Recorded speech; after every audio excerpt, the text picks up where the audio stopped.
அவர் வேட்புமனு தாக்கல் செய்ய போகிற நேரத்தில் சரிங்களா அவர் வந்து வித்ரா பண்ணிட்டு அதுவும் பிஜேபியில் இணைறார் அப்படின்றது நிச்சயமாக காங்கிரஸ் கட்சிக்கு ஒரு பின்னடைவு தான். அவர் பிஜேபியிலேருந்து காங்கிரஸ்ல இணைஞ்சார், டிகே சிவகுமார் தலையில் இணைஞ்சார். ஆனால் அதை பற்றி எந்த ஊடகங்களும் பெருசாக பேசலை. அப்போது எலெக்ஷன் வரும்பொழுது இங்கேருந்து அங்கே தாவறதும் அங்கேருந்து இங்கே தாவறதும் ரொம்ப சாதாரண விஷயமா தான் நாங்கள் பார்க்குறோம். டெல்லி காங்கிரஸ் தலைவர் அவர்கள் வந்து ராஜினாமா செய்யறாரு. ஏன்னா ஆம் ஆத்மியுடன் கூட்டணி வச்சிருக்கிறது எனக்கு பிடிக்கல அப்படின்னு சொல்லி ராஜினாமா செய்யறது ஒரு எக்ஸ்ட்ரீமான ஒரு லெவல் இல்லையா?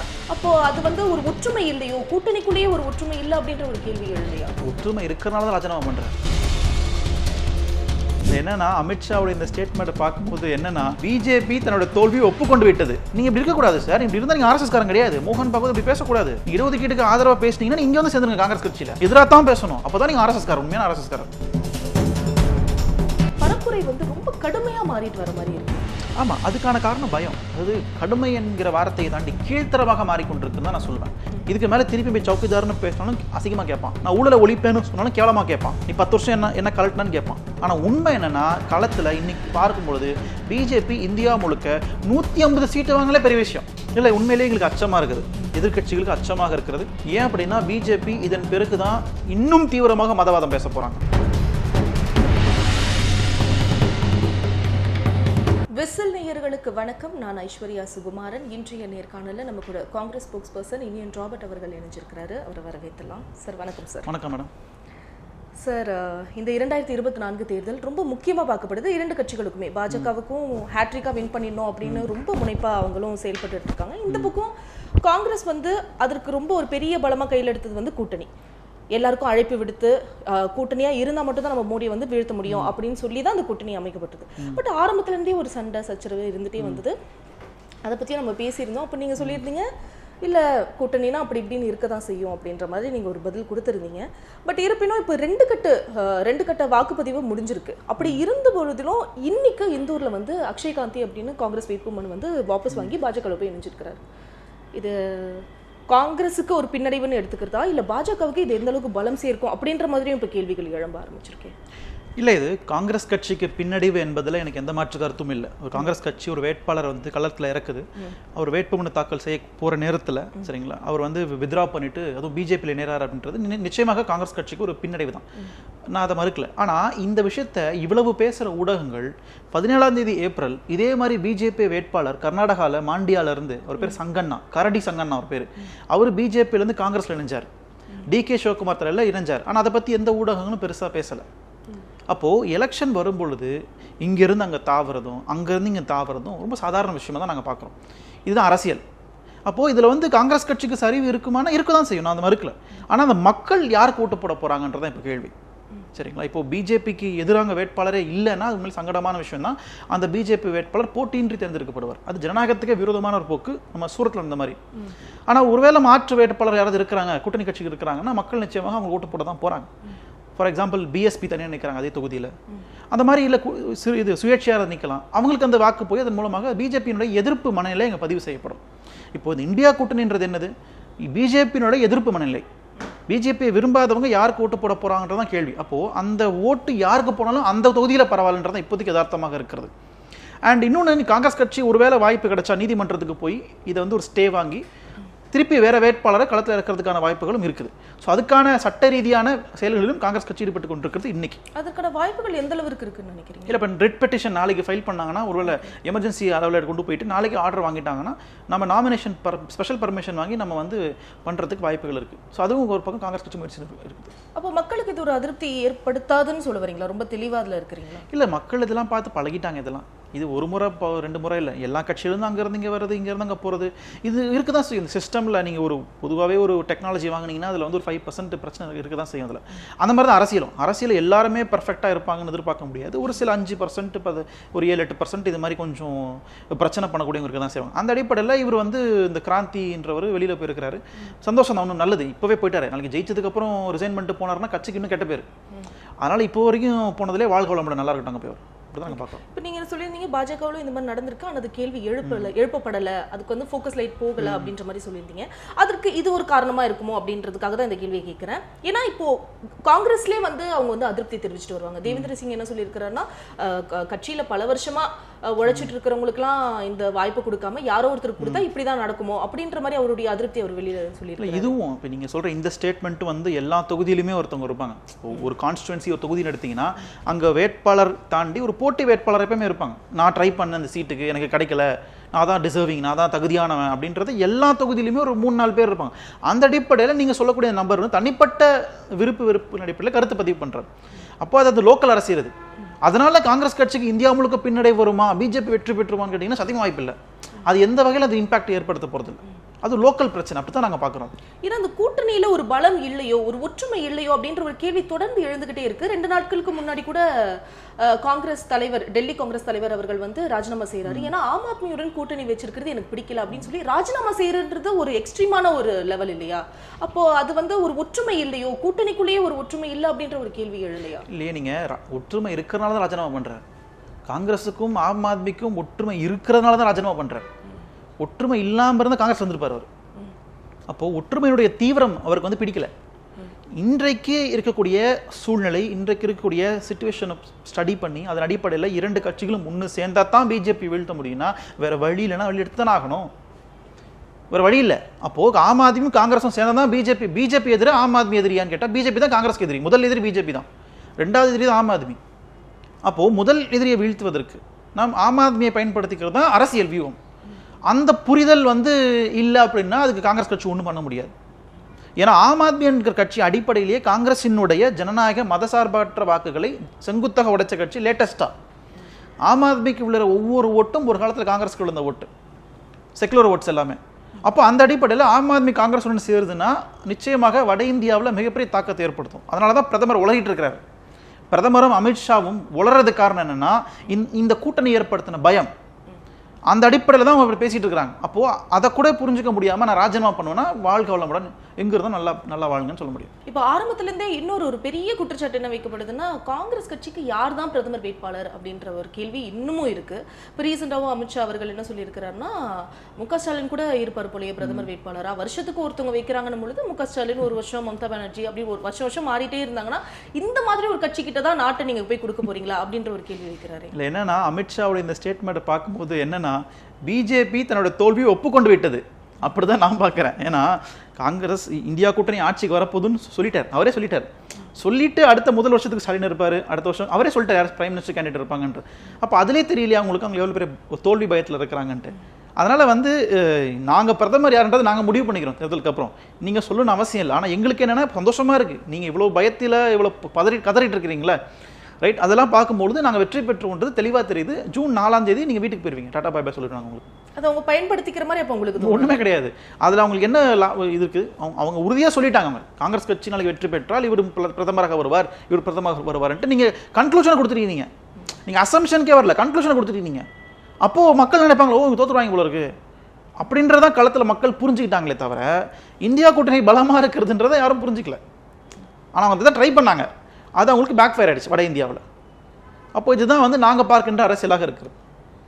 உண்மை என்ன, இன்னைக்கு வட இந்தியாவில் நடந்து முடிந்த 2 கட்ட தேர்தலையுமே பாஜகவுக்கு மிகப்பெரிய பின்னடைவு ஏற்பட்டிருக்கிறது. முதல் நடந்த 109 தொகுதிகளிலையும் பின்னடைவு, அதன் பிறகு நடந்த 98 தொகுதிகளிலையும் பின்னடைவு. அப்போ 2 கட்டத்திலையுமே அவங்களுக்கு உளவுத்துறை ரிப்போர்ட்ஸோ நிர்வாகிகளுடைய கருத்துக்களோ தொடர்ச்சி என்ன வருதுன்னா, நம்ம இந்த போக்கில் போகணுன்னா க்ளோஸ் பண்ணிடுவாங்க நம்மள ஜூன் 4ஆம் தேதிக்குள்ளே, அதுக்குள்ளே ஏதாவது பேசுங்கடா அப்படின்னு சொல்லிட்டு தான் ராஜஸ்தானில் போய் பிரதமர் வந்து அங்கே மதம் சார்ந்த கருத்தை பேசுகிறாரு. அமித்ஷா வந்து இப்படி பேசுகிறாரு. நேற்று மோகன் பகவத் அவசரப்பட்டு நாங்கள் இடஒதுக்கீடுக்கு எதிரானவங்க இல்லைன்னு பேசுகிறாரு. அப்போ இது எல்லாமே பதட்டத்தினுடைய வெளிப்பாடு. நீங்கள் இப்படி இருக்கக்கூடாது சார், இப்படி இருந்தால் நீங்கள் ஆர்எஸ்எஸ்காரன் கிடையாது. மோகன் பகவத் இப்படி பேசக்கூடாது. நீங்கள் இடஒதுக்கீட்டுக்கு ஆதரவாக பேசினீங்கன்னா இங்கே வந்து சேர்ந்துருங்க காங்கிரஸ் கட்சியில். நீங்கள் எதிராக தான் பேசணும், அப்போ தான் நீங்கள் ஆர்எஸ்எஸ்காரர், உண்மையான ஆர்எஸ்எஸ்காரர். நீங்கள் ஆதரிச்சு பேசிட்டீங்கன்னா நீங்கள் காங்கிரஸ் சேர்ந்துருங்க, அதான் நல்லது உங்களுக்கு அப்படின்னு நாங்கள் பார்க்குறோம். இல்லை, இப்போ இதே நான் ஒரு கேள்வியை கேட்கணும்னு நினச்சேன். இந்த பரப்புரை வந்து ரொம்ப கடுமையாக மாறிட்டு வர மாதிரி இருக்கே. ஆமாம், அதுக்கான காரணம் பயம். அதாவது கடுமை என்கிற வார்த்தையை தாண்டி கீழ்த்தரமாக மாறிக்கொண்டிருக்குன்னு தான் நான் சொல்வேன். பிரதமர் என்கிற பதவி, அதற்கான மாண்புகளை தாண்டி ஒரு 73 வயது முதியவர், அந்த வயசுக்கு ஒரு மெச்சூரிட்டி இருக்குல்ல, அந்த மெச்சூரிட்டிலேருந்து கூட பேச மாட்டேங்கிறார். தனக்கு கீழே இருக்கக்கூடிய இளைஞர்கள் எல்லாருமே தன் மகன்களைப் போல அல்லது பேரன்களைப் போல வயசில் இருக்கக்கூடியவங்களை தவறாக வழிநடத்துவாங்களா, ஒரு குடும்பத்தினோட தலைவராக இருக்கக்கூடியவங்க. அப்போது இந்துக்களோட சொத்துக்களை பிடுங்கி காங்கிரஸ் இஸ்லாமியர்களுக்கு கொடுத்துரும் அப்படின்னு சொல்லி வட இந்தியாவில் கலவரத்தை தூண்டி அதில் பாதிக்கப்பட போதையாவது 2 பக்கமும் தானே. அப்போ இந்த மாதிரியான கருத்துக்களை ஒரு வயதில் முதியவர் ஏன் இந்தியாவின் பிரதமராக இருக்கக்கூடியவர் ஒரு பொறுப்பு இல்லாமல் கீழ்த்தரமாக இப்படி பேசுறது அவருடைய முதிர்ச்சியை காமிக்குது, அவரோட மெச்சூரிட்டி காமிக்குது. அப்படிதான் நாங்கள் பார்க்குறோம். அந்த அடிப்படையில் அவங்க பயத்தினுடைய உச்சத்தில் இருக்காங்க, பயத்தினுடைய விளிம்பில் இருக்காங்க. ஜூன் 4ஆம் தேதிக்கு அப்புறம் எனக்கு பதவி இல்லை, 22 வருஷம் பதவியில் இருந்திருக்கேன். நான் 2002லேருந்து 2024 வரைக்கும் நான் சிஎம் இருந்திருக்கேன், பிஎம் இருந்திருக்கேன். எனக்கு ஜூன் 4ஆம் தேதிக்கு அப்புறம் எனக்கு பதவி இல்லைன்னு தெரிஞ்சு அவருக்கு தூக்கம் வராது. இப்போ தூக்கம் வரல அவருக்கு. அதனால என்னத்தை சொல்லி மக்களுடைய பிளவை ஏற்படுத்தி இதன் மூலமாக ஓட்டு வாங்கலான்னு சில்லறைத்தனமாக கீழ்த்தரமாக செயல்படுறாங்க. யோகி ஆதித்யநாத்தும் இன்னைக்கு சொல்லியிருக்கிறாரு, காங்கிரஸ் ஆட்சிக்கு வந்தா மாட்டிறைச்சியை சாப்பிடுவதை அனுமதிச்சிருவாங்க அப்படின்ற ஒரு பரப்புரையை எடுக்கிறாரு. திரும்ப திரும்ப இந்த மதத்தை கையில எடுத்து பேசுறது எப்படி அதை எடுத்துக்கிறது? அதாவது அவங்க வன்மத்தை கக்கிட்டு இருக்காங்க. இப்பதான் பிஜேபியினுடைய உண்மையான முகம் தெரியுது. 2014 பிஜேபி மத அரசியல் பேசி ஆட்சிக்கு வரல. 2014 மோடி என்ன சொன்னார்னு எல்லாருக்கும் தெரியும். கருப்பு பணத்தை ஒழிப்பேன், ஊழலை ஒழிப்பேன், வேலைவாய்ப்பு உருவாக்குவேன், எக்ஸெட்ரா எக்ஸெட்ரா எக்ஸெட்ரா, டாலருக்கு நிகராக இந்தியாவுக்கு ரூபா கொண்டு வருவேன், இப்படி பல பொய் சொன்னார். மக்கள் வளர்ச்சி கொண்டு வருவார், மோடி வரணும் சார், மோடி நாடு டெவலப் ஆகும் சார்னு சொன்னாங்க. மோடி ஓட்டு போட்டாங்க. ஆனால் 5 வருஷம் ஒன்றும் வரல. 2019 என்ன சொன்னார்? பாகிஸ்தான் இந்தியாவுக்கு எதிராக சதி செய்கிறது, இந்தியாவினுடைய பாதுகாப்புக்கு நான் தான் பொறுப்பு, சவுக்கிதார் ஹே அப்படின்லாம் பேசி ஓட்டு வாங்கினார், ஜெயிச்சிட்டாரு. இப்போ 2024 என்ன பேசணும்னு தெரில. இதுக்கு மேலே திருப்பி போய் சவுக்கிதார்னு பேசினாலும் அசிங்கமாக கேட்பான். நான் ஊழலை ஒழிப்பேன்னு சொன்னாலும் கேவலமாக கேட்பான். நீ 10 வருஷம் என்ன கலட்டினான்னு கேட்பான். அப்போது 2024 கடைசி எடுத்திருக்கின்ற ஆயுதம் என்னென்னா மதத்தின் மூலமாக இந்தியாவை பிளவுபடுத்தி இரத்த கலரிக்கை ஏற்படுத்தி இதன் மூலமாக பெரும்பான்மை இந்துக்களுடைய வாக்குகளை வாங்கி ஆட்சி கட்டில் ஏற முடியுமான்னு நினைக்கிறாங்க. அதுக்கு நாங்கள் ஆப்பு வச்சிருக்கோம். அதுக்கு பேர் தான் சமூக நீதி, சாதி வரி கணக்கெடுப்பு. எங்ககிட்ட சாதி வரி கணக்கெடுப்பு, சமூக நீதி என்கிற ஆயுதம் இருக்கும் வரை பிஜேபியால் ஒன்றும் பண்ண முடியாது. அப்போ நாங்கள் இங்கே இருக்கக்கூடிய பிற்படுத்தப்பட்ட ஓபிசி, எம்பிசி, எஸ்சி, எஸ்டி மக்களுக்கான அரசியல் பிரதிநிதித்துவம், அவர்களுக்கான அங்கீகாரம், அவர்களுக்கான முன்னேற்றம் குறித்து தீவிரமாக பேசிக்கிட்டு இருக்கிறோம். தலைவர் ராகுல் காந்தி சத்தியமாக சொல்லியிருக்காரு, நாங்கள் ஆட்சிக்கு வந்தால் முதல் கையெழுத்து சாதிவாரி கணக்கெடுப்புன்னு சொல்லியிருக்காரு டெல்லியில் நடந்த ஒரு கூட்டத்தில், ஜவஹர் பவனில். அப்போ இது எல்லாமே எதை காட்டுதுன்னா, இனி இதுக்கப்புறம் பிஜேபிக்கு இங்கே அரசியல் பண்ணுறதுக்கு ஒன்றும் இல்லை. தமிழ்நாட்டில் இந்துத்துவா உள்ளே வராமல் இருக்கிறதுக்கு முதல் காரணமே தமிழ்நாட்டில் சமூக நீதி சார்ந்த புரிதல் இருக்குன்னா, அதுதான் உண்மையான காரணம். பிஜேபியினுடைய மதவெறி அரசியல் உள்ள வராமல் போனது காரணம் என்னன்னா, சமூக நீதி அரசியல் கொடி கட்டி பறக்குது ஒரு காரணம் மட்டும்தான். அந்த சமூக நீதி அரசியல் நீங்கள் வட இந்தியா கொண்டு போயிட்டீங்கன்னா மதம் அங்கே செல்லாது, மதம் அங்கே எடுபடாது. அதனுடைய விரக்தியில தான் என்னடா நம்ம கோவில் கட்டி நமக்கு ஓட்டு வருமானு தெரியலையே, 80 தொகுதிகள் 40 தொகுதி வருமானம் நமக்கு உத்தரப்பிரதேசத்தில் நமக்கு தெரியலையே, இவ்வளோ கஷ்டப்பட்டு கோயில் கட்டி இவ்வளோ செலவு பண்ணி பிரம்மாண்டமாக கேம்பெயின்லாம் பண்ணி பிஆர் ஏஜென்சி வச்சு நம்ம மார்க்கெட்டிங்லாம் பண்ணியிருக்கோமே, ஆனால் நம்மகிட்ட கான்ஃபிடென்ட்டாக 80 தொகுதி 80 இருக்க முடியும் நமக்கு தெரியலையேன்ற அச்சத்தினுடைய வெளிப்பாடில் அவங்க இந்த மாதிரி உலகிட்டு இருக்கிறாங்க. அப்படிதான் நான் பார்க்குறேன். அப்போ கடந்த தேர்தல்களில் மதத்தை கையில் எடுக்காதவர் இந்த தேர்தலில் கையில் எடுக்கிறாங்கன்னா அப்போ அதற்கான வாய்ப்பு அதிகமாக இருக்கு. அந்த ஆயுதத்தை நம்ம கையில் எடுத்தா நமக்கான வின்னிங் பர்சன்டேஜ் அதிகமாக ஆகும் அப்படின்ற ஒரு நம்பிக்கையில் இருக்கிறாரு. ஆமாம். சரி, நீங்கள் உங்களுக்கு என்னன்னா அவர் எங்கே பேசியிருக்காருன்னு பார்க்கணும். ராஜஸ்தானில் போயிட்டு தான் இந்த மதம் சார்ந்த கருத்தை பதிவு பண்ணுறார். ராஜஸ்தானில் போய் ஏன் இந்த மாதிரி கருத்துக்களை பதிவு பண்ணுறாருன்னா, குறிப்பாகவே ராஜஸ்தான் பல ஆண்டுகளாகவே படையெடுப்புகளை பார்த்த ஒரு பகுதி, மேற்கு எல்லையில் இருக்கிற ஒரு பகுதி. அந்த ஊரில் வாழக்கூடிய மக்கள் ராஜபுத்திர சமூகம். இப்போ ராஜபுத்திரர்கள், ராஜ்புட்ஸ் பிஜேபி கடுமையாக எதிர்க்கிறாங்க, தீர்மானமே நிறைவேற்றிட்டாங்க, நாங்கள் பிஜேபி ஓட்டு போட போகிறதில்லைன்னு சொல்லி. அப்போ ராஜபுத்திரர்கள் சமூகத்தை மீண்டும் மதவெறி சமூகமாக மாற்றணும்னா, நீங்கள் பழைய காலத்தில் நடந்த படையெடுப்புகள், பழைய காலத்து இஸ்லாமிய ராஜபுத்திரர்கள் போர், அந்த மாதிரி வரலாற்றில் ரணங்களாக இருந்த பல விஷயங்களை திருப்பி கிளறி அதை காயங்களாக மாற்றி அதன் மூலமாக வாக்குகளை பிரிக்க முடியுமா என்ற ஒரு அரசியல் நடந்துட்டு இருக்கு ராஜஸ்தானில். ஆனால் இன்னைக்கு இருக்கக்கூடிய இந்த சமூக நீதி பார்வையில் சரிங்களா, ராஜபுத்திரர்களுக்கான அவங்க சமூகத்துக்கான உரிமை கட்டுத்திருக்கிறதா? இப்போ பிஜேபியை சார்ந்த ஒரு எம்பி இருக்கார் சரிங்களா, அவர் ருபாலான்றவர் ராஜபுத்திர சமூகத்தினுடைய கலாச்சாரத்தை கேவலமாக விமர்சிச்சிருக்கிறார். அப்போ அதன் எதிர்த்தவங்க கிளர்ச்சி செஞ்சுருக்காங்க. அப்போ பிஜேபி என்ன பண்ணியிருக்கணும், அந்த எம்பியை கட்டுப்படுத்தியிருக்கணும். அவருக்கு கட்டுப்படுத்த தவறாமல் அவருக்கு சீட்டு கொடுத்துருக்காங்க, எம்பி சீட்டு. அப்போ இதுதான் இருக்கிற பிரச்சனையாக இருக்குது. அப்போ உங்களுக்கு இங்கே இருக்கக்கூடிய கலாச்சாரங்களை மதிக்க முடியல, இந்தியாவுடைய பன்முகத்தன்மையை ஏற்றுக்க முடியல, நீங்கள் இந்த மாதிரி மதவாத அரசியல் ஈடுபடுறீங்கன்றது எல்லாருக்கும் புரிஞ்சிருச்சு.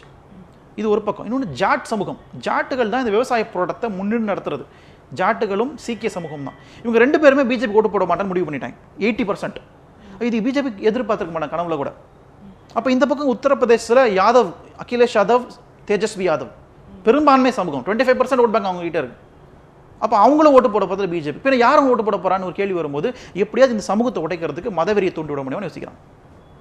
அடுத்து முக்கியமான ஒரு குற்றச்சாட்டு என்ன வைக்கப்படுதுன்னா, தேர்தலுக்காக இப்போ அவங்க நிதி வந்து ஒதுக்கீடு செஞ்சிருக்காங்க. இந்த புயலுக்காக இருக்கட்டும், கர்நாடகாவில் இந்த வறட்சி ஏற்பட்ட மாவட்டங்களுக்கு வந்து நிதி ஒதுக்கீடு செஞ்சிருக்காங்க. நிதி ஒதுக்கீடு செஞ்சது வந்து ஒரு புறம் வந்து அதுக்குமே வந்து நிறைய விமர்சனங்கள் வைக்கப்படுது. இன்னொரு விமர்சனம் என்னன்னா, கர்நாடகாவும் தமிழ்நாட்டையும் கம்பேர் பண்ணி ஒரு விமர்சனம் வைக்கப்படுது. அங்க வந்து 3000 ரூபாய் வந்து கோடி கணக்குல வந்து அவர் நிதி ஒதுக்கீடு செஞ்சிருக்காரு. இங்க வெறும் 276 கோடி மட்டும்தான் வந்து நிதி ஒதுக்கீடு பண்ணியிருக்கு. ஸோ இது தொடர்ந்து இந்த மாதிரி நடந்துட்டே வருது. இப்போ உச்சநீதிமன்றத்து ஒவ்வொரு வாட்டியும் உச்சநீதிமன்றத்து போய் கேஸ் போட்டு அதுக்கப்புறம் அவங்க ஒரு தீர்ப்பு சொல்லி அதுக்கப்புறம் தான் நமக்கு நிதி வருது, ஒரு பதில் கிடைக்குது அப்படின்னும் பொழுது இதை எப்படி தான் சரி எடுத்துக்கிறது? இல்லை, உங்களுக்கு ஆங்கிலத்தில் ஒரு வார்த்தை இருக்குது, ப்ரிஃபரன்ஷியல் ட்ரீட்மெண்ட்னு சொல்லுவாங்க. அதுக்கு என்ன அர்த்தம்னா, தனக்கு வேண்டியவங்களுக்கு முதன்மையான ஒரு ட்ரீட் பண்ணுறது, அதுக்கப்புறம் ரெண்டாவது, அதுக்கப்புறம் மூணாவது, இந்த மாதிரி அவங்களுக்கு என்ன ப்ரையாரிட்டியில் வச்சுருக்காங்களோ அதை ட்ரீட் பண்ணுறது. இப்போது குஜராத்தில் நடந்த ஒரு புயல், சென்ற விடம் அந்த புயல், அதில் பாதிப்புகள் தமிழ்நாட்டை விட குறைவு. ஆனால் அந்த புயலுக்கு ஸ்டேட் மெமராண்டமே இல்லாமல், மாநில அரசினுடைய அழைப்பே இல்லாமல், ஒன்றிய அரசு வாலண்டியராக போயிட்டு அங்கே வந்து ஸ்பெஷல் இன்வெஸ்டிகேஷன் டீமை போட்டு அங்கே கமிட்டியை போட்டு ஆராய்ச்சி பண்ணி ஒன்றிய அரசு கேட்காமலே நிதியை ஒதுக்குது. குஜராத்துக்கு ஒதுக்குற நிதி தமிழ்நாட்டோட அதிகமான நிதி. அதன் பிறகு கர்நாடகாவுக்கு வரும். கர்நாடகாவிலையும் நிதி தரேன்னு சொன்னாங்க, ஆனால் கேட்குற நிதி கொடுக்க மாட்டேன்னு சொன்னாங்க. ஆனால் கர்நாடக அரசு உச்சநீதிமன்றத்துக்கு போய் வழக்கு தொடர்ந்து நீங்கள் சொன்ன மாதிரி 3 லட்சம் கோடி ரூபாயை இப்போ வாங்கியிருக்கிறாங்க. அதுவும் வந்து யானை பசிக்கு சோளப்பொரி தான். ஆனால் தமிழ்நாடு என்னென்னா, இந்த குஜராத் கர்நாடகாவை தாண்டி தமிழ்நாடு மிகப்பெரிய பாதிப்புக்குள்ளான ஒரு மாநிலம். ஆனால் பிஜேபிக்கு தமிழ்நாட்டில் இங்கே ஃபுட் ஹோல்டே கிடையாது. இங்கே அப்போது பிஜேபி 100 வருஷம் ஆட்சிக்கு வருமானு தெரியாது. அப்போ இந்த மாநிலத்துக்கு நாம் ஏன் நிதி கொடுக்கணும், இந்த புயல் நிவாரண நிதி கொடுக்கணும்னு சொல்லிட்டு யானை பசிக்கு சோளப்பொரியை தாண்டி இது அதுக்கும் தாண்டி இந்த பொரி தராங்க, மசாலா பொரி தராங்க, ரோட்டில் வைப்பாங்க 30 ரூபாய்க்கு. அந்த பொரி வாங்கி கொடுத்துருக்காங்க, நமக்கு 256 கோடி கொடுத்துருக்காங்க. அப்போ இதை வச்சு இங்கே என்ன பண்ண முடியும்? நாம் கேட்க தான் முடியும், நாங்கள் உங்ககிட்ட கேட்க தான் முடியும். எங்களோட உரிமை கேட்குறது. நீங்கள் எங்களுக்கு பிச்சை போடுறீங்களா? நீங்கள் அப்போ எங்களுக்கு பிச்சை போடுற இடத்துல நீங்கள் இருக்கக்கூடாது. எங்களோட உரிமை, நாங்கள் கட்டின வரியை தான் நாங்கள் கேட்குறோம். நாங்கள் கட்டின மறைமுக வரி, எங்கள் மக்கள் கட்டின நேரடி வரி, இந்தியாவில் அதிகமான பணத்தை செலுத்துகிற மாநிலம் தமிழ்நாடு உங்கள் ஜிடிபிக்கு. அப்போ எங்களுக்கு நீங்கள் இவ்வளோ தான் செய்வீங்கன்னா, அப்போ இந்த அரசு மாநிலங்களின் அதிகாரத்துக்கு எதிராக செயல்படுகின்ற அரசு. எல்லா முறையும் நாங்கள் கேஸ் போட்டு தான் வாங்கணுமா? உங்களுக்குன்னு ஒரு அதிகாரம் இல்லையா? அதில் மாநிலங்களை சமமாக பார்க்கணும்னு இல்லையா? அப்போ நீங்கள் ப்ரிஃபரன்ஷியல் ட்ரீட்மெண்ட்னு தனக்கு வேண்டிய மாநிலங்களுக்கு அதிகமாக செய்வது, தனக்கு வேண்டாத மாநிலங்களுக்கு கம்மியாக செய்வது, இந்த மாதிரியான ஒரு சமத்துவமின்மையை பிஜேபி கடைபிடிக்கிறது. பிஎம் ஃபண்ட் கேர்லேருந்து எடுத்து கொடுக்கலாமே அப்படின்ற ஒரு விமர்சனமும் வைக்கப்படுது. ஆமாம், நீங்கள் 2 ஃபண்ட் இருக்குது. பிஎம் ரிலீஃப் ஃபண்ட் இருக்குது, பிஎம் கேர்ஸ்னு 2 இருக்குது. பிஎம் ரிலீஃப் ஃபண்டு தூங்கிக்கிட்டு இருக்கு, அதுலேருந்து கொடுக்குறதுக்கு மனசு இல்லை. பிஎம் கேர்ஸ் போனால் அலிபாபா கோகை மாதிரி அதில் என்ன இருக்குன்னு யாருக்கும் தெரியாது. கொரோனா டைமில் உருவாக்குனா பிஎம் கேர்ஸ் நிதி. இப்போ இந்த பணம்லாம் எதுக்கு செலவிடுறாங்க, எதுக்கு வாங்கினாங்கன்னு எதுவுமே தெரியல. இந்த அரசுக்கு ஏழைகளுக்கும் பாதிக்கப்பட்ட மக்களுக்கும் நிதி கொடுக்கணும் அப்படின்ற ஒரு நல்ல எண்ணமே இல்லை. அதுதான் இங்கே பிரச்சனையே. அதுதான் இங்கே பிரச்சனை. இங்கே உங்களுக்கு எண்ணம் இருக்கணும், பணம் இருக்குது ஒன்றிய அரசு கிட்ட, அது கொடுக்கறதுக்கு எண்ணம் இல்லை, மனசு இல்லை. தனக்கு ஓட்டு போடுகின்ற மாநிலத்துக்கு நல்லது செய்யணும்னு நினைக்கிறாங்க. தனக்கு ஓட்டு போடாத மாநிலத்துக்கு நிர்மலா சீதாராமன் கேட்பாங்க, நான் ஏன் உங்களுக்கு தரணும்னு கேட்பாங்க, உங்கள் அப்பா வீட்டு காசான்னு கேட்பாங்க. அப்போ இதுதான் இவருடைய அரசியலாக இருக்குது. நீங்கள் பார்க்க தான் போகிறீங்க. இது எல்லாத்துக்கும் மக்கள் பதில் சொல்ல போகிறாங்க. நீ தமிழ்நாட்டு 40க்கு 40 தொகுதியும் இந்த பிஜேபி கூட்டணி மண்ணை கவை போகிறது பாருங்க. நீ அதனால தான் அவர் வந்து இப்போ தொடர்ந்து சொல்றது இல்லையோ 400ல் நாங்கள் ஜெயிப்போம் அப்படின்ற. ஆமாம் ஆமாம், நீங்கள் ஜனவரி மாதம் ஆரம்பத்தில் இதே பிரதமர் என்ன சொன்னார்னா, நாங்கள் 400 சீட்டு ஜெயிப்போம்னார். அப்புறமா உங்களுக்கு பிப்ரவரி முடியும் போது அவர் என்ன சொன்னார்னா 370 370 அப்படின்னு ஒரு நம்பர் சொன்னார். இப்போ என்ன சொல்கிறாங்கன்னா, நாங்கள் பெரும்பான்மை வரும்னு சொல்கிறாங்க. சரி, பெரும்பான்மை எவ்வளவுங்க? 272 வாங்கினா ஆட்சியில் உட்காந்துடலாம். அப்போ எவ்வளவுன்னு கேட்டால் தெரியாதுங்கிறாங்க. இதில் என்ன வேடிக்கைன்னா, மோடி 400ன்னு சொல்லும் போதே நம்ம தமிழ்நாடு பிஜேபி அண்ணாமலை 370ன்னாரு. அப்போ அவருக்கே நம்பிக்கையில் மோடி சொல்கிறதில்ல. அவங்களுக்குள்ளே குழப்பம் இருக்குது, அவங்களுக்குள்ளே ஒரு முரண்பாடு இருக்குது. ஆனால் உண்மை என்னென்னா, களத்தில் இன்னைக்கு பார்க்கும் பொழுது பிஜேபி இந்தியா முழுக்க 150 சீட்டு வாங்கலே பெரிய விஷயம். 150 சீட்ஸ் தான் அவங்களோட ஹையஸ்ட் லிமிட். இன்னைக்கு காங்கிரஸ் கட்சி இதுக்கு மேலே பார்க்க தோல்வின்னு ஒன்று கிடையாது. நாங்கள் 2014-19 பார்த்த தோல்வி விட மிக பெரிய தோல்வி இதுக்கப்புறம் எதுவும் இல்லை. இனிமேல் நாங்கள் ஏற தான் செய்ய முடியும், இறங்குறதுக்கு ஒன்றும் எங்கிட்ட இல்லை, இழக்கிறதுக்கு எங்கிட்ட ஒன்றும் இல்லை. ஆனால் பிஜேபி இழக்கிறதுக்கு நிறைய சீட்ஸ் இருக்குது.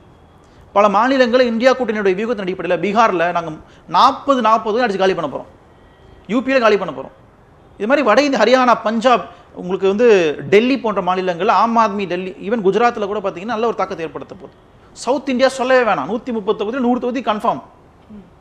அப்போ உங்களுக்கு இது எல்லாமே வந்து மாற்றத்துக்கான விதை, மாற்றத்துக்கான வழி. அதன் அடிப்படையில் தான் பிரதமர் உளறிட்டு இருக்கிறாரு, அமித்ஷா உளறிட்டு இருக்காரு, RSS தலைவர் மோகன் பகவத் உளறிட்டு இருக்கிறாருன்னு நம்ம புரிஞ்சுக்கிறோம்.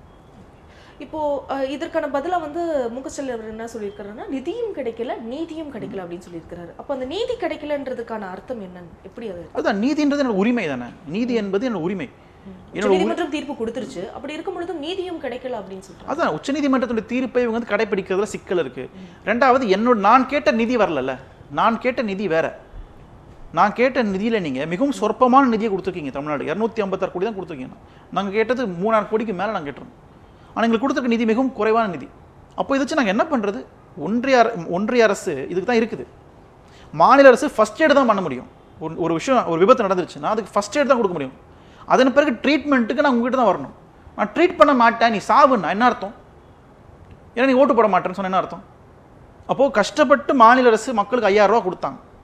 இந்த புயல் சென்னையில் வந்த போதும் சரி, தூத்துக்குடி வந்த போதும் சரி, கஷ்டப்பட்டு நிவாரண நிதி கொடுத்தாங்க. அதன் பிறகு அதை பார்க்க வேண்டிய பொறுப்பு ஒன்றிய அரசு இருக்கு. ஏன்னா உங்ககிட்ட நிதி ஆதாரங்கள் அதிகமாக இருக்குது, எங்ககிட்ட நிதி ஆதாரங்கள் கம்மி. நீங்கள் ஒழுங்காக ஜிஎஸ்டிக்கு முன்னாடி வச்சுருந்தீங்கன்னா எங்களுக்கு நிதி ஆதாரம் இருந்திருக்கும். சேல்ஸ் டேக்ஸ் வச்சுருந்தீங்கன்னா அரசுக்கு, மாநில அரசுக்கு ஒரு நிதி ஆதாரம் இருந்திருக்கலாம். ஜிஎஸ்டி அங்கே கொண்டு போனீங்க, சரி கொண்டு போனீங்க, சமமாக பகிர்ந்தளிச்சிருக்கீங்களா? காங்கிரஸ் கட்சி சொன்ன மாதிரி சமமாக பகிர்ந்தளிக்கல. அப்புறம் எப்படி நிதி எங்களுக்கு கிடைக்கும் மாநில அரசுகளுக்கு? அப்போ இது முழுக்க மாநில உரிமைகள், மாநில சுயாட்சிக்கு, ஏன் இந்தியன் கூட்டாட்சிக்கு எதிரான ஒரு அரசியல் போக்கை பிஜேபி கடைபிடிக்கிறது. இது இந்தியாவின் எதிர்காலத்துக்கு நல்லதில்லை. ஏன்னா இந்தியா என்பது பல மாநிலங்கள் என்பது பல தேசிய இனங்களின் ஒன்றியம். ஒவ்வொரு மாநிலமும் ஒரு இனத்தினுடைய குறியீடு. அப்போ நீங்கள் ஒரு இனத்தை நீங்கள் வந்து அவமானப்படுத்துறீங்கன்னா நிச்சயமாக அது இந்திய நாட்டுக்கே சிக்கலாக போய் முடியும். இதை நம்ம ஒட்ட வச்சு கட்டி வச்சுருக்கோம் அந்த நாட்டை. நம்ம எதிர்காலத்துக்கு இது ஒட்டி தான் இருக்கணும்னு நம்ம விருப்பப்படுறோம். அதை நீங்கள் புரிஞ்சுக்கணும் அப்படின்னு நாங்கள் நினைக்கிறோம். இன்னொரு குற்றச்சாட்டு என்ன சொல்லப்படுதுன்னா, காங்கிரஸ் தரப்புல இருந்து விலகி பாஜகவில் இணைஞ்சா அவங்க மேல போடப்பட்டிருக்கிற இடி வழக்குகள்லாம் ரத்து செய்யப்படுது அப்படின்ற மாதிரி சொல்லியிருந்தாங்க. அதுக்கு மோடி அவர்கள் பதில் சொல்லியிருக்கிறாரு, அப்படியெல்லாம் இல்லையே, ரத்து செய்யப்படாதே அப்படின்ற மாதிரி சொல்லியிருக்கிறாரு. இல்லை, அவர் பட்டியல் கொடுக்க சொல்லுங்க, யார் அப்படி பண்ணலன்னு சொல்லுங்க. நாங்கள் ஏற்கனவே பட்டியல் கொடுத்துருந்தோம். 14 பேர், காங்கிரஸ் கட்சி மட்டுமல்ல மாற்றுக் கட்சிகளிலிருந்து ஊழல்கரை படிந்தவர்களில் பல பேர் வந்து பிஜேபிக்கு போயிருந்தாங்க. அதில் அசோக் சவான்லேருந்து அசாம் முதலமைச்சர் ஹேமந்த் பிஸ்வ சர்மாலேருந்து 14 பேர் பட்டியல் கொடுத்துருந்தோம். இந்த 14 பேரும் என்ன ஊழலில் ஈடுபட்டிருந்தாங்க, அவங்க பிஜேபியில் சேர்ந்ததுக்கு பிறகு அவங்க மேலே உள்ள ஊழல் கரைகள்லாம் எப்படி பிஜேபி வாஷிங் மிஷினில் போட்டு சுத்தம் செய்யப்பட்டு நீங்கள் அந்த டிவி அட்வர்டைஸ்மெண்ட்டில் வர்ற மாதிரி பளிர்னு நிற்கிற மாதிரி நிற்க வச்சிருக்கீங்க நீங்கள். அப்போது நாங்கள் இவ்வளோ தூரம் தெளிவாக நாங்கள் பதிவு பண்ணியிருக்கோம். நீங்கள் இல்லைன்னு சொல்கிறீங்க. அப்போ இல்லைன்னு சொன்னால் எப்படி இல்லைன்னு சொல்லணும், ஆதாரங்கள் வேணும். நீங்க ஒரு வெள்ளை அறிக்கை விடுங்க, நாங்க இவங்களை ஊழல் குற்றச்சாட்டுனால நான் எங்களை பிஜேபியில் சேர்க்கல, பிஜேபியில் சேர்ந்ததுனால நாங்கள் விடுவிக்கல அப்படின்றத ப்ரூவ் பண்ணுங்க. எங்க பார்வைக்கு நாங்க பார்க்கும்போது யாரெல்லாம் ஊழல் குற்றச்சாட்டில் பாதிக்கப்பட்டு பிஜேபியில் இணைறாங்களோ அடுத்த நாளே அவங்க எல்லாம் புனிதர்களாக மாறிடுறாங்க. மகாத்மா காந்தி பட்டம் கொடுக்கப்படுது அவங்க எல்லாம். அப்போ பிரதமர் போற போக்கில் அடிச்சு விடுறாரு, இல்லை அதெல்லாம் இல்லைங்கிறாரு. இல்லைன்னா இல்லைன்னு சொல்லுங்க, எப்படின்னு சொல்லுங்க, வாங்க உட்காந்து பேசுவோம். அப்படி விவாதத்துக்கு நான் கூப்பிட்றேன் இன்னைக்கு. இப்போ அடுத்த கட்ட வரவிருக்கிற வாக்குப்பதிவுகளுக்கு பரப்புரை எப்படி நகரும்னு நினைக்கிறீங்க? ஏன்னா இப்போ மக்கள்லாம் பயத்தில் இருக்கிறாங்க. பரப்புரை வந்து ஒரு மாதிரி மோதல் போக்கில் போகிற மாதிரி, ஒரு மத கலவரத்தை உண்டு பண்ணுகிற மாதிரி இருக்கு. அப்போ அடுத்த கட்ட பரப்புரைகள்லாம் எதை நோக்கி நகருது? இல்லை, உண்மையிலேயே எங்களுக்கு அச்சமாக இருக்குது, எதிர்கட்சிகளுக்கு அச்சமாக இருக்கிறது. ஏன் அப்படின்னா பிஜேபி இதன் பிறகுதான் இன்னும் தீவிரமாக மதவாதம் பேச போகிறாங்க. ஏன்னா இனிமே தான் உத்தரப்பிரதேசம் பெரிய மாநில தொகுதிகள் வரப்போகுது, பீகார் வரப்போகுது, மத்திய பிரதேசம் வரப்போகுது, 3வது 4வது 5வது கட்ட தேர்தல்களில். அப்போ இன்னும் எதிர்பார்க்க போகிறீங்க, நமக்கு இன்னும் வேடிக்கையான காமெடிகள்லாம் காத்திருக்கு. அப்போ அந்த அடிப்படையில் நாம் வந்து ரொம்ப டிஃபென்ஸ் எடுக்க வேண்டிய தேவை இருக்குது. எதிர்கட்சிகள் தெளிவாக ரொம்ப ஸ்மார்ட்டாக இந்தியாவை பாதுகாக்க வேண்டிய சூழ்நிலை இருக்கும். அதில் நீங்கள் பொறுத்து தான் பாருங்கள். நீங்கள் நிச்சயமாக இதை விட குரூரமான வார்த்தைகள்லாம் இந்த கட்சியிலிருந்து வாயில வரதான் போகுது. பொறுத்து பாருங்கள். கண்டிப்பாக பொறுத்திருந்து பார்க்கணும்னு நினைக்கிறேன். உங்கள் நேரத்துக்கு நன்றி. தேங்க்யூ.